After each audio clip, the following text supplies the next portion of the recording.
Hey everybody, my name is Brad Tennant, and today I'm going to show you how to use 5-pin MIDI gear with your OP-1. It's another tutorial time with Brad! And now, here's Brad! That's me! On its own, the OP-1 can do basically everything that you needed to do. But you might have some other MIDI gear that you want to use the OP-1's sequencers to control. So you take the OP-1's USB MIDI and turn that into a 5-pin MIDI connection so you can control your external gear. You need a USB Midi Host. And the one that I always see people talking about on the internet is the Kenton USB Midi Host. It's also pretty expensive. How much is that actually? I'm gonna look that up. At the time of this recording, the Kenton USB Midi Host, which I'm sure is a great product, there's nothing wrong with it, everybody uses it, but at the time of this recording, the price for that one was about 140 bucks wherever you got it, new or used. But I've got this Midiplus USB Midi Host that I've had for about 2 years, had no issues with, I think does the exact same thing, and it's about half the price. So, why would you want to spend 140 when you could spend about 60? I'm a bargain hunter. I just spent all my money on the OP-1. Why do I need to spend all the money on the stuff that connected to everything, you know? So how do you make a USB MIDI host work with external gear? Well, let's plug it in and find out. We got to take the USB cable for the OP-1 and plug it in to the OP-1 and make sure it's connected to our USB MIDI host. And then we need a MIDI cable to take from either the out or the in of the host. And I've got a MIDI cable right here at my feet. If you're going to be doing any external MIDI gear with the OP-1, regardless of whether it's the Midiplus or Kenton or whatever else, you're probably going to run into noise. And one thing you're going to want to get to fix that noise is a ground loop isolator. These things cost about 10 bucks on Amazon. There's 1,000 different brands. This one is the MPOW brand, and it does a pretty good job of eliminating a lot of hum that the OP-1 gives off, especially when you're doing external MIDI stuff. So links in the description below for both this MPOW ground loop isolator and the Midiplus USB MIDI host. So the OP-1 is sending MIDI out and into the USB MIDI host. Now we're going to take the USB MIDI host's MIDI out and plug it in to the MIDI in on the Keystep. The Keystep's MIDI out is then going into the MIDI in on the Modal Skulpt. Make sure your OP-1 and whatever MIDI device you're talking to is on the same channel. To make sure your OP-1 is on the correct MIDI channel, you want to hit your Shift and the COM button, and then if you use your blue dial over here while you're holding the Shift, you can change your MIDI channel. So I had mine set to channel 3, and when you turn on the Modal Skulpt, you have to hit the preset button while you're turning it on, and then it allows you to pick your MIDI channel. That's set to 3, and with the Keystep, you hit Shift, you can change your channel, and I've selected 3 with this as well. Everything is set to channel 3. So now when I hit the OP-1's play button, it'll trigger the Keystep, which will then trigger the Modal Skulpt. When I hit play, nothing happens, but if I start to play a chord, the arpeggiator will start working.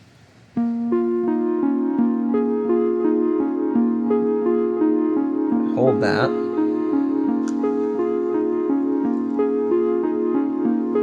And when I turn up the BPM on the OP-1, it affects the Keystep, and when I hit stop, it also affects the Keystep. And the Keystep is just triggering the Skulpt. And if you wanted to play the OP-1 with the Keystep, you would just need to reverse the in and out of the MIDI cable on the Keystep and the USB MIDI host. So that's all fun and cool, but what happens if you're traveling and you don't have the privilege of taking a keyboard with you, and you can only take your OP-1 and something small like the Skulpt, which has the 5-pin MIDI in? How do you make those two talk? Well, it's the same thing. MIDI out from the USB host into the MIDI in from the Skulpt, and now, same idea. If I hit play, it'll trigger the sequencer. And what's cool about this setup is before we were reliant on the Keystep's arpeggiator, which is fine, but the OP-1 has a lot of cool sequencers in addition to being an arpeggiator. And my favorite one is the Endless, which I have talked about before, but I've already got a little cool sequence happening here on the OP-1 that's going to play the Skulpt. But we have a problem. The OP-1 is triggering the synth at the same time as it's triggering the Skulpt, and the only way to get rid of the synth would be normally to turn down the record volume, but my current setup has the Skulpt as a line in. So a little hack that I've got is to go into your synth and go from its default page, hit the 2, and just jack up that attack. And now I won't have any time to trigger the OP-1 synth, and we'll only hear the sculpt.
Apparently I did an ambient jam, I guess. Hopefully that was cool. I don't know. So that's about all I've got to say about this Midiplus USB Midi Host. It seems to work as well as I assume the Kent Midi USB Host works, and it's about half the price.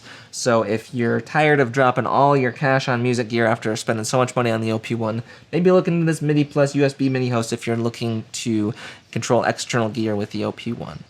Alright, that's going to do it for this one. If you have any questions, leave them in the comments below. Other than that, hit that like button if you like the video, subscribe if you want to learn more about the OP-1 and other synthesizers, and until next time, I will see you next time.